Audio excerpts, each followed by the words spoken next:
it'll be really, really cool and interesting to see, how we take, a creator who sells merchandise really, really well, but how do we build out a much larger brand outside of apparel and kind of scale that from, 10 million to 50 million.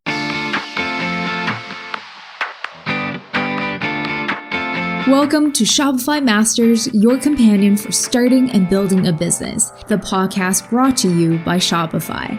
I'm Shwengester Shan, and today's episode features Chris Vaccarino, the founder and CEO of Fanjoy, the multi-million-dollar merch company behind some of your favorite social creators' merchandise. In this episode, Chris shares with us how he discovers new talent to work with, how he transitioned from print on demand to find production partners that can scale, the future of the creator economy, and how Fanjoy is expanding into retail.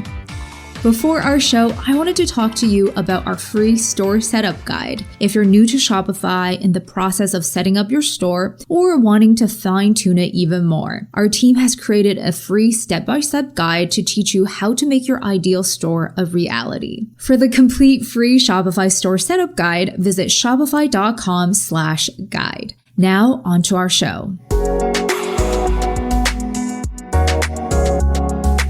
It seems like anytime your favorite YouTubers, TikTok creators, social stars launch merch, it's with Fanjoy.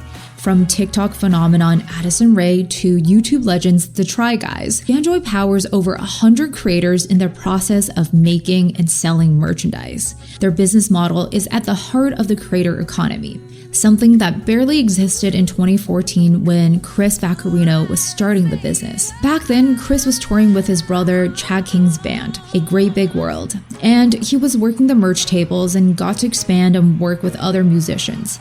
And he didn't actually work with social creators at first. It feels like anytime we see a major social creator launch merch, it's always with Fanjoy.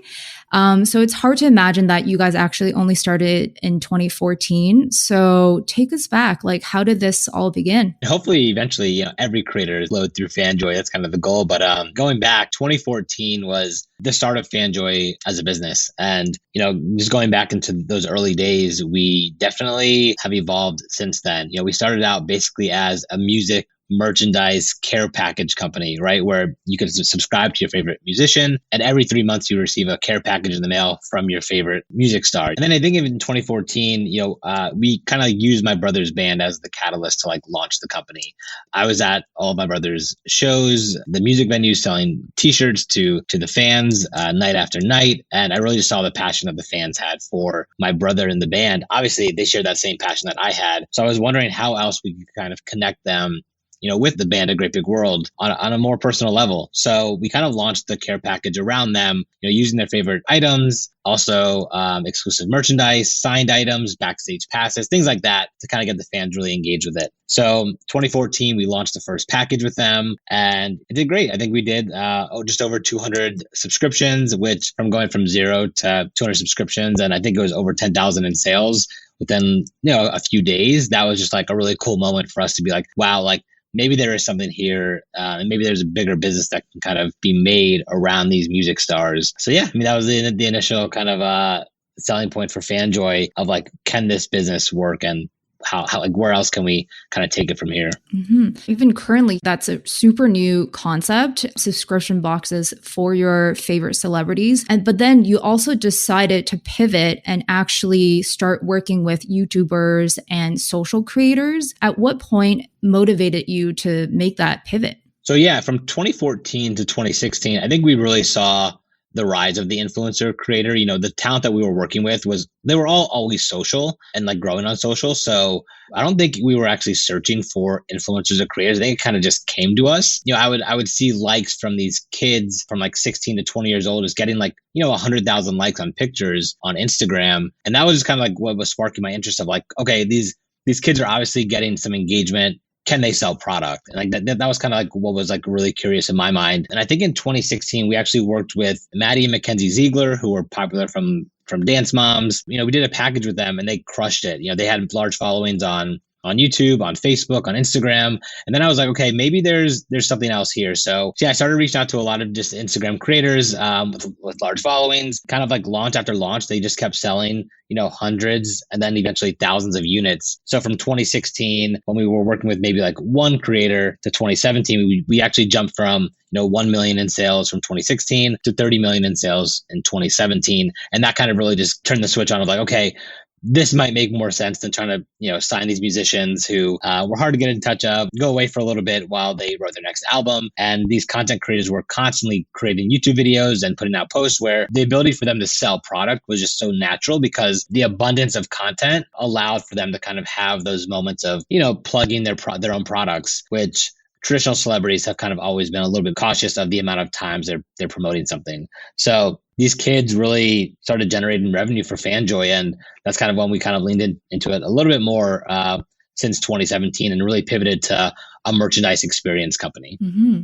Yeah. And I feel like, to your point, creators, there's no seasons for them. There's no albums. There's no breaks. And also they come with a very large following that's super supportive. For yourself, when you do see new platforms like TikTok or new creators on different platforms, what are you looking for before you reach out to talent to approach working with them? Since 2017, we've had our fair share of talent that's come in with 6 million followers on Instagram, but their ability to sell product is difficult, right? So 6 million followers, they sell 20 t-shirts, something's not adding up. So I know in the social world, numbers can be a bit of a fluff or fake. So it's really trying to find like who really has these hardcore loyal fan bases. So on our end, we're really looking at, the data, right? I think data tells a story every single time. So every creator has data on the back end of all these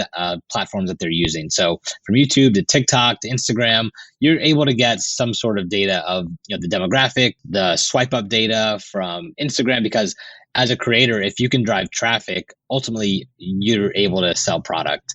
And on average, we see a conversion rate of 2 to 4% for each creator. So we kind of just do backwards math of like every creator that we work with and ultimately make an estimated guess of like, can this person sell product if they've never done it before? Sometimes creators come to us and they're like, hey, I've done $1 million in merch sales in the past year. I want to kind of start to scale that.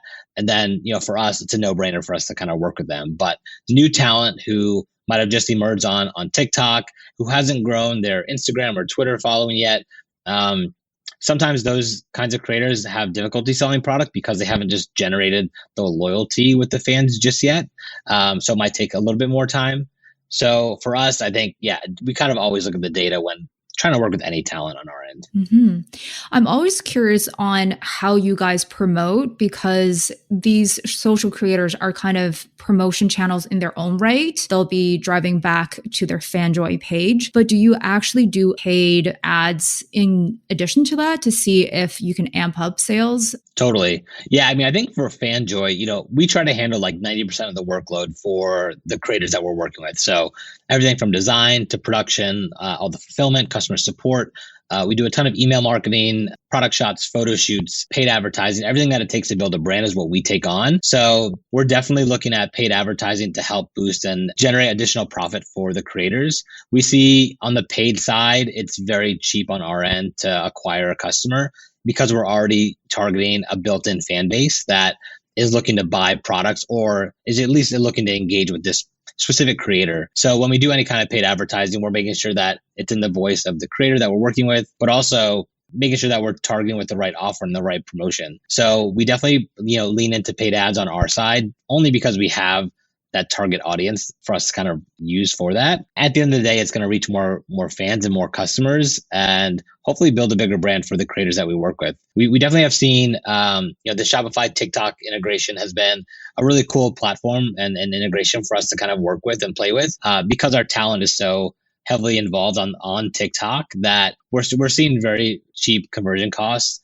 when we do, the TikTok paid advertising. Same with Instagram and Facebook, we have the target audience, so it just makes sense for us to kind of lean into those paid ads for the right creator. Not every creator wants to do the paid advertising. They kind of think they can reach all of their fans on organic basis. I think we all know that the algorithm definitely does not reach all of the fans, especially when somebody has 20 plus million followers on Instagram or TikTok. So for us, it's kind of also educating our creators and clients of like, hey, if we put a little bit more paid ad spend behind this product launch, ultimately you're going to make more money. And I think at the end of the day, that's the creators they love making money, but also they love building their brand more than anything. So that's where we try to kind of come in and educate and support them in whatever ways they need. Mm-hmm. Speaking of TikTok, it's amazing because obviously, since the beginning of COVID, we are just consuming TikToks a lot more. So it's no surprise when I look at Addison Rae's merch is with Fanjoy. I got really into watching like Newton's food videos, and surprise, his merch is with you guys. So I'm assuming, is there people in your office just constantly consuming content and seeing who is the next person to work with? Yes. Yeah, of course. Yeah. I think on our end, I think, and also there's a lot of tools out there now that kind of give you a good amount of data of like who's the growth rates of these creators, like who's the top of the list on the trending charts on YouTube, who has the fastest growing TikTok accounts. That way we're able to kind of really target the people that have the potential to sell product eventually, and also start with the top, right? It's hard for us to just randomly search on an explore page and find somebody. Usually there's a lot of collaborations happening that we're able to kind of just get a good idea of which creators might pop off next. But there's always the unexpected ones. Newton is a very good example of a creator where I was literally just scrolling on Twitter. Somebody, I think, liked a tweet of Newton's, and I started looking at Newton's videos on Twitter. And he was getting like 100,000 plus views. Some of them, like I think over 500,000 views on Twitter alone on his videos. I had never seen that before. I had never seen somebody just really own Twitter. And that's when I reached out to Newton and I was like, hey, you have really cool videos on Twitter. Do you want to like launch product? And on his end, he was always thinking about it, didn't really have the partner for it. And then, yeah, we started launching, Newton's products mid last year. And that's also a really good example of like, also there's so many different platforms that you can definitely just own one of them. But I think with Newton specifically, he was able to kind of port over his fans to TikTok, to Instagram. And now we have multiple platforms to promote and sell product, and also to distribute his videos to continue to grow his brand in a bigger way. Mm-hmm. And I just love how beautifully it ties in with his merch, because it's like for a long time, he always says he adds like parsley to everything and is just like an ongoing inside joke for whoever is watching his videos. So it just worked beautifully when his array of parsley merchandise launched. So yeah, I love that. Totally. Well, I think that also kind of just brings in more of like the community element to the products that we put out with our creators, because I think at the end of the day, these fans want to be part of something, and that's kind of what these creators allow. They allow a community to be built, and when you can tie in those inside jokes to that, so that way when you're walking down the streets, somebody might be like, "Oh, that's a cool parsley hoodie," but like on the inside, the fan knows that, hey, this is Newton's product. I'm supporting him and his entrepreneurial endeavors with his cooking shows, and also by supporting him by buying these products. So yeah, I think community has kind of always been what's driving sales. And on our end, it's like, how do we bring that out of them? So I think even on the first calls with potential talent, we kind of always look to be like, hey, what are those phrases? What are your fans going to want to buy? And what are you known for in your community? Because what might be cool to them might not be cool to the people that are watching their videos. Chris's experience working with musicians like Mariah Carey and Hilary Duff prepared him for the growth of Fanjoy. He navigated the legalities of creating on behalf of the talents, negotiating with their management teams, and collaborating with their labels, all of which helped him to gain a set of much needed skills. With the music side, there's so many people involved. Outside of the management and the labels, there's like business managers and the attorneys itself. It's also a big challenge. So there's so many layers in music with the talent. Sometimes we're dealing with parents, right? Sometimes these kids are just starting out. They might be 16 to 18 years old. They don't have managers yet, but then obviously like once they do kind of continue to grow their brand, they get management. For us, we have a lot of relationships already with, the bigger management companies out there, even the small ones, and also even the agencies. So WME, a CAA, UTA. So we have these relationships already built. So that way, a lot of the agents and managers already know Fanjoy. They know our process. They know how quickly we can get things done and, get the brand launched for the talent. But yeah, music musicians compared to, I guess, the social stars, they're definitely evolving. But I think also we're starting to see a shift where now these social media creators, content creators are starting to get a little bit more structure on their end as well, where, they have the managements, they have the agencies, they have the lawyers. So it's kind of evolving that way, where as I think like 3 years ago, it was much easier for us to get a talent signed within 4 days and then get them launched within 2 weeks. But I think that just shows that the industry is growing as a whole. It's getting more mature, the talent and I think there's more money also being thrown around in the creator economy. So I think once money comes into play, more and more people kind of try to get involved. Yeah. How about the operation side? Because I think I vividly remembered a photo of you, in your own apartment, 2014, packaging things by yourself. How did you go from that to now having an infrastructure that is able to your point, launch something and sign somebody within a matter of weeks? It's funny. I actually keep that. I keep the picture right here. I always kind of keep it behind me. Just kind of remember like the early days, like when we started and like why I started the company. But for I think back then, initially doing the product packaging and fulfillment myself, with my wife and our roommates at the time.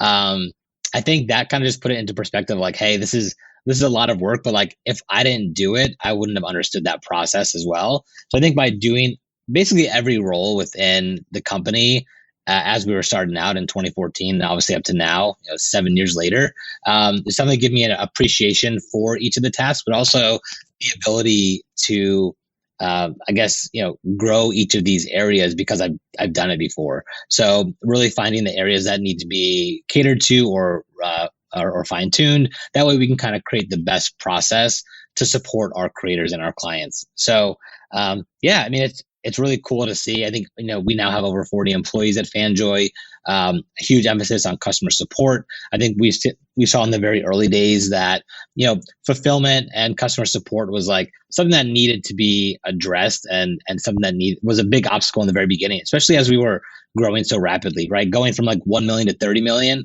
a lot can happen in that time frame, good and bad. And obviously I think it's like when you do scale that quickly, things break. And I think, and it's really good to kind of see, what those challenges are, really build a foundation for each of these areas of your business, and then hopefully build something that's kind of sustainable and scalable, as you continue to grow. I don't think we're 100% there yet. I think as we continue to grow, past that 30 million mark in 2017, and we're growing year over year, things will probably break along the way. But I think, our ability to kind of adapt and pivot and really just fix things as they come has been, what's gotten us to where we are today. We don't have any outside funding. We've bootstrapped the company since day one, maxed out my credit card for that first product launch out of our apartment. So luckily it's kind of like, we don't have anybody that we're like reporting to on our end. We're able to kind of pivot and shape the company and adapt to what the creators need on a daily basis. So yeah, I think with any situation, I think for now, it's like, how do we create the best possible company and team to support these creators? And yeah, as we grow, we're going to need more brand managers to kind of work with our creators. Our creative team is probably one of the most amazing assets that we have as a company because they're able to create brands from ideas that these creators have. And then also on the production side, scaling quickly from the manufacturing domestically to now manufacturing some of the products overseas. We're doing a lot, which is also really, really exciting because as a whole, the creator economy is booming. So we're just trying to keep up with the pace. Nice. There's so much to unpack here. I wanted to touch on the fact that you guys have over 40 employees now. When you are expanding the team and essentially they are the extension of Fanjoy now, what is the process for you when you're hiring, and what do you look for when you're building out your team? It's a great question. I think hiring it's one of the most important parts of growing the company, especially now. I think 7 years in, we've had our ups and downs, as a company, and our obstacles of how do we get from, 1 million to 250 million, like what is going to happen along the way. And I think what's really happened over the last like year and a half, 2 years is just really finding really amazing people with the experience that can help lead us to the next level. I think, the team that got us from, 1 to 30 million, it might not be that same team that gets us from 30 to $1 billion. So I think along the way, we're going to need people who have that experience with scale. And I think at the moment, what we've done a really good job at is just finding people that are able to adapt to any kind of role within the company, and also people that fit our culture and like who can understand and accept feedback and give feedback as well. So I think for us, that's been a really big change. Bringing on leadership early last year, I think for me as a first-time founder, scaling a company is something I've never done before. So getting people in place who have done that has definitely helped, us as grow the foundation of Fanjoy to hopefully, take us to that next level. But I think ultimately, finding really, really good people, letting a lot of people within the company talk to them, hear what they have to say, understand their mannerisms, how they talk, how they're able to kind of articulate their ideas, things like that always help. And for us, we're working with people who have like massive platforms. So, as the content creators become larger, they're like celebrities now. So they kind of expect the best of the best when they're working with somebody like us at Fanjoy. So, ultimately, I think we have a really solid team at Fanjoy, but always looking to kind of improve, on the experience that we have within the company, because we want to grow this to $1 billion plus. And I think we're just going to eventually need people that, have been there before. Does it feel scary to let go of some of that control? Because you're saying that, in order to scale, you need to trust those who have been scaling before or had leadership experience, and you're kind of trusting them to take Fanjoy to the next level. 100%. Yeah. I think for me, especially because I was doing so many of the jobs in the first 4 years alone before we started bringing on team members in 2017, that even in the very beginning, even now, I think I still struggle with that of like trusting the team members, even though I know nothing's going to happen. Like the website's not going to crash. Like design process is all fine. I think for me, because I've done it for so long, the initial let go period for me is definitely a struggle, but something I definitely have overcome over the last couple of years. And now I try to step back when it's not my area anymore. So I think finding those leaders within these areas of the company that, that I was really, hanging on to has definitely helped, let go. I'm sure I'm not the only founder that kind of feels that way, because it's like your baby, right? Like this is something that over the last 7 years, like this is all I've really focused on. And obviously my wife in 2016, 2017 came on board to help, grow the company as well. So like, it's a family affair. Like we have a lot at stake here as personally, but also now, we're responsible for over 40 employees and their careers. So there's obviously a lot of pressure, but I think as I've let go as a founder, I've seen that, okay, things work perfectly fine. And now I can kind of focus on the bigger picture of like, what is that overall strategy? And like, how do we take Fanjoy to the next level? And I'm not 100% consumed by like tedious tasks that I have a team in place to kind of help take care of. In addition to letting go of tasks and expanding the team, Fanjoy also went through many iterations of finding the ideal set of production partners. Chris actually started the business much like a lot of other Shopify users, with print on demand. For us, when we started really hitting like a stride in 2017, a lot of our products were print on demand. So we weren't really holding much inventory on our end. But I think as we saw the shift from, the creators to being more like cheeky merch, maybe around their name or their image, to more fashion, we saw the need to really start doing more full production manufacturing with our creators. So in 2017, we really made more of a shift to domestic production out of Miami and also in Los Angeles, and really just finding a really good network of partners that can help with scale. So manufacturing partners who were already doing, 1 million plus units per year on their end to help kind of take on the capacity that we're going to be now giving these manufacturing partners. So finding a really strong network of partners has definitely helped take us to the next level, and also sourcing, the right partners overseas, because I think that for us initially 2015, 2016, we were on Alibaba just randomly picking manufacturing partners that we saw there. But I think that's not probably the best way for us to kind of move forward in a 2021 world. So, we brought on a sourcing expert and our production team now is able to kind of, create any kind of product that a creator really wants.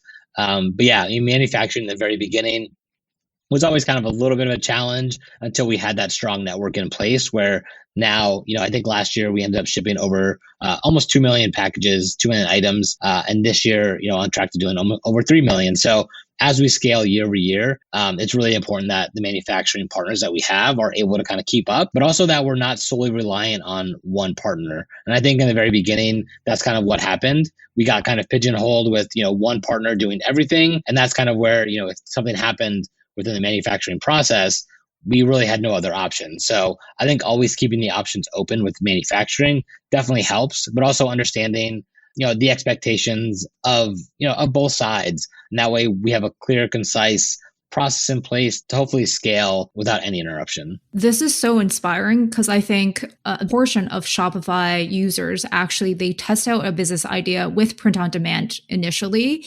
And it's just so cool to hear that you were able to grow with that concept and actually find additional partners and just grow into the Fanjoy that it is today. So very cool. Yeah, I think in 2017, we didn't really see ourselves as a merch company, but we also didn't know what that even meant. So I think we really had to just pivot and redefine our business and like who we are and what our capabilities are. So really understanding the entire merchandise production process in 2017 helped us, go more into the full production type products that we're selling now. But yeah, the print on demand resources that Shopify has, like you said, allows anybody to kind of get something up and running in no time and really just test the concept.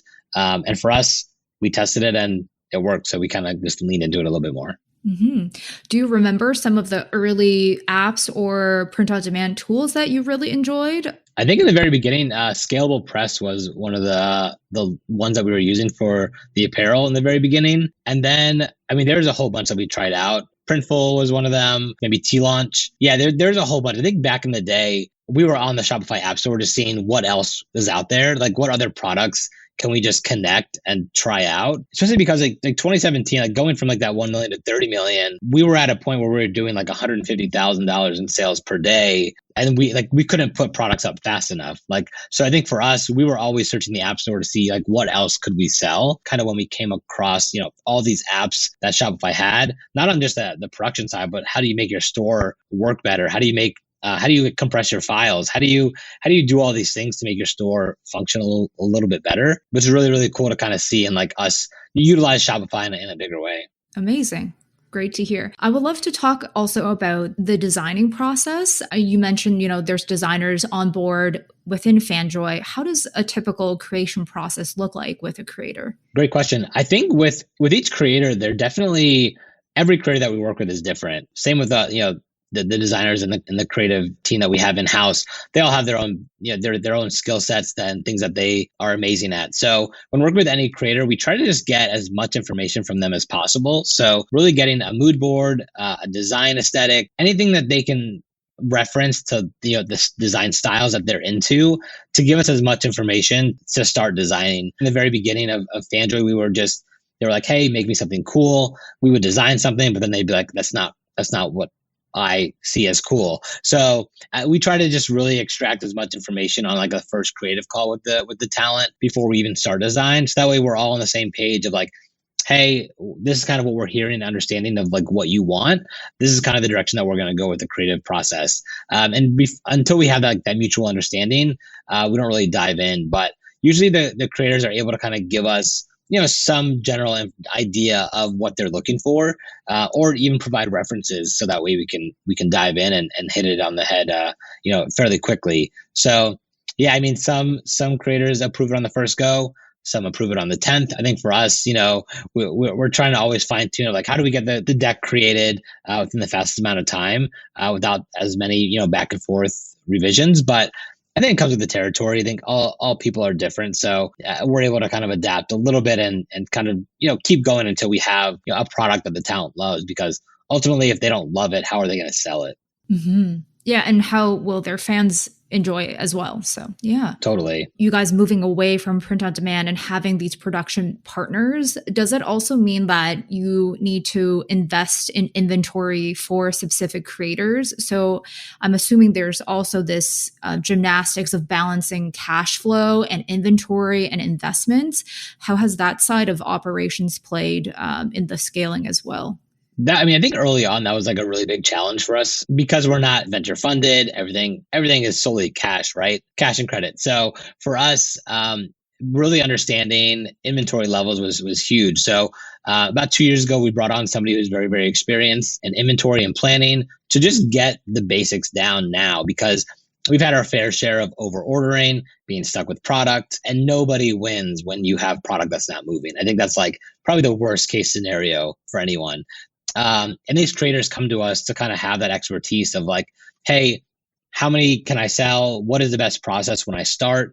And on our end, I think we don't want to put ourselves in any kind of risky situation of being stuck with product at all. So yeah, we definitely have found that, we're able to also move very quickly with production. So if a talent or a creator is launching on a Friday, we really don't need to go into production until Monday. We kind of let sales come through over the course of 72 hours, and then we move product into production. That way, we're really just doing more of a pre-order period that eliminates a lot of the risk that comes with the entire process.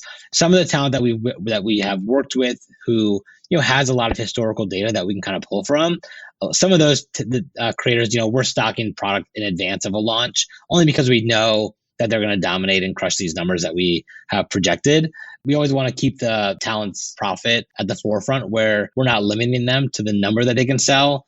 So always kind of keeping some kind of buffer in there or a plan in place for us to kind of sell, additional units if it comes to it. But yeah, the pre-order model and the drop model has definitely helped alleviate any kind of risk on our side, and also kind of fine-tuning the manufacturing process to be able to turn around products pretty quickly has also led to a really good process and us not having to stack so much inventory and kind of sit on it for too long. Mm-hmm. And I think like one of the things that people notice with Fanjoy is that things are in limited runs. Does that help you guys predict how things perform in the future? But also, like, does it help in the relationship where, you can probably have an agreement to only work for this certain drop, and then if it does perform well, then you'll continue the relationship later on? Absolutely. I think also when you do these limited drops, you as a content creator, their whole business around telling stories is around telling stories and storytelling. So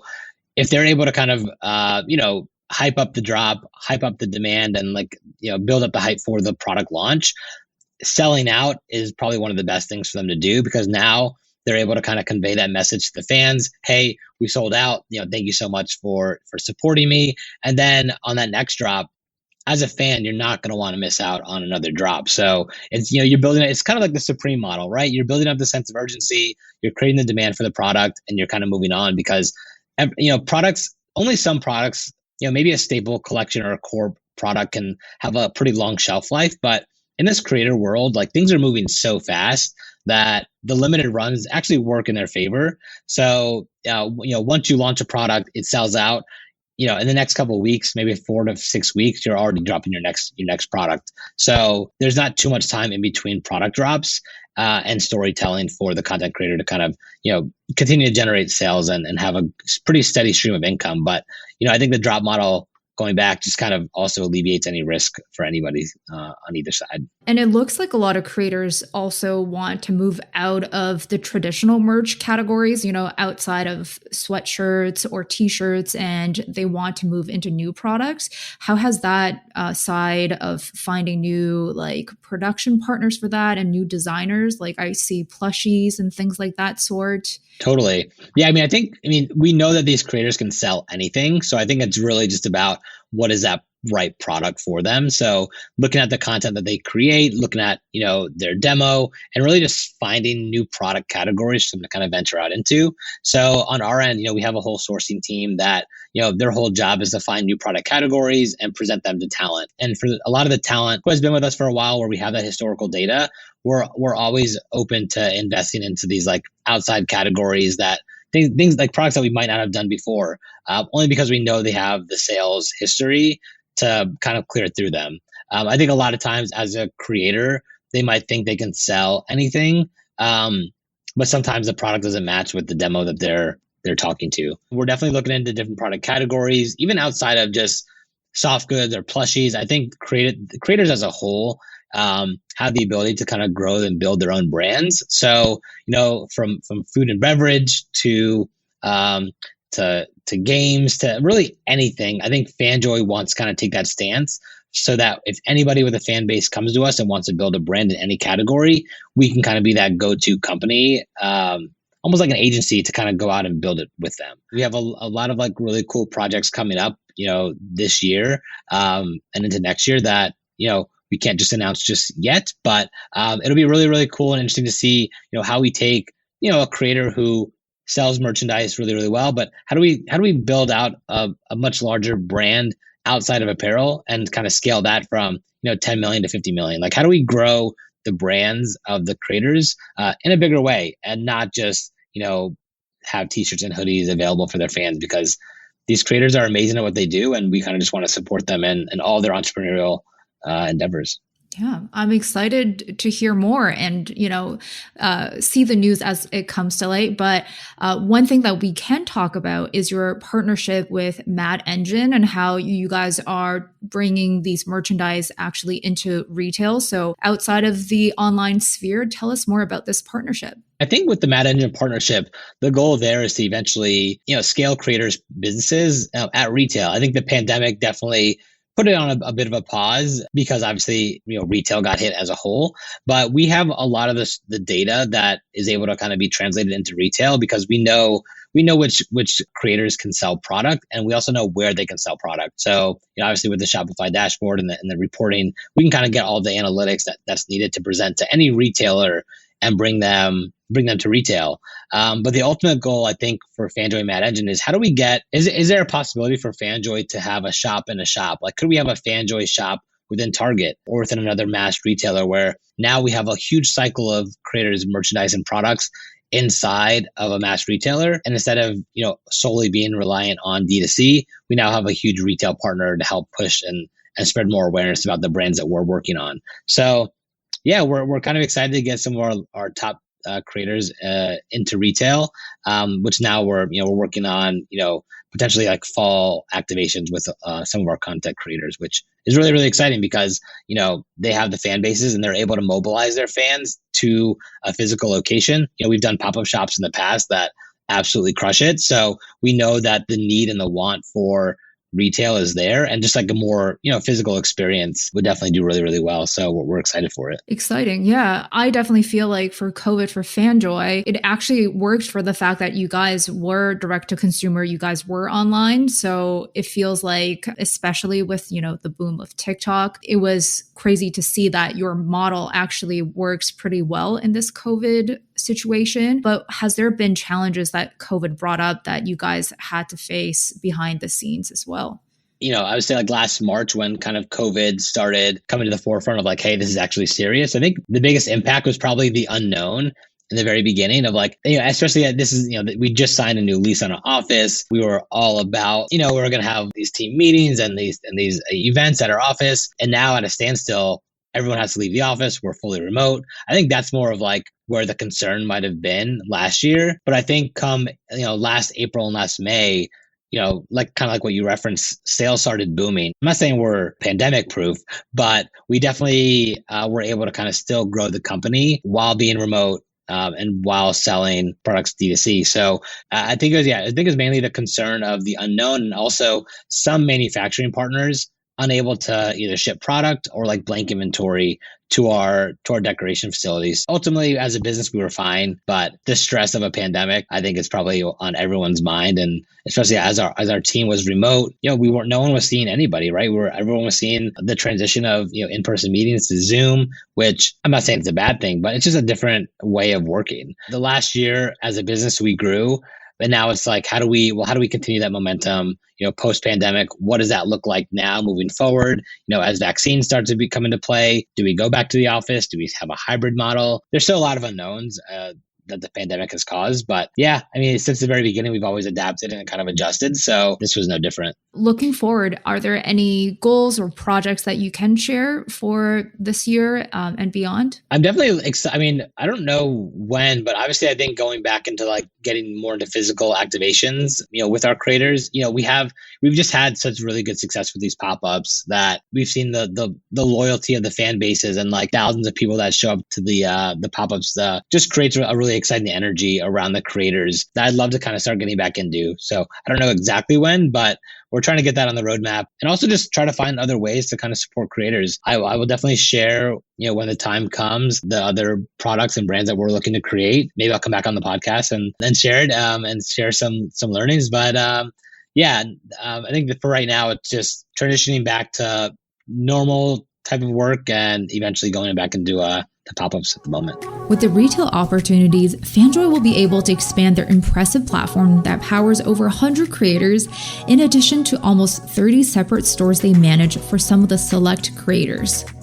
What also makes us different from any other merchandise company out there that I think a lot of people overlook is that Fanjoy as a whole, we're a creator marketplace, right? So you're able to kind of shop multiple creators in one cart, whereas other merchandise companies that might be out there, they are building standalone stores, which we also do, but they don't have like that central hub or almost like an Amazon-like product like Fanjoy, where we are now like an online digital retailer that can, that you can browse and shop content creators' products on. Yeah, I definitely want to see how we can get Fanjoy as a marketplace more to the forefront and eventually onboard more talents, because we have a lot of great data. So that way, like when a new creator kind of comes in, we're able to kind of use that, the data that we have from, other sales and other customers to potentially sell more products. But it's a big focus for us to kind of shift it. So like, how do we become that Urban Outfitters of the digital creator world? Like that's kind of like where we want to live.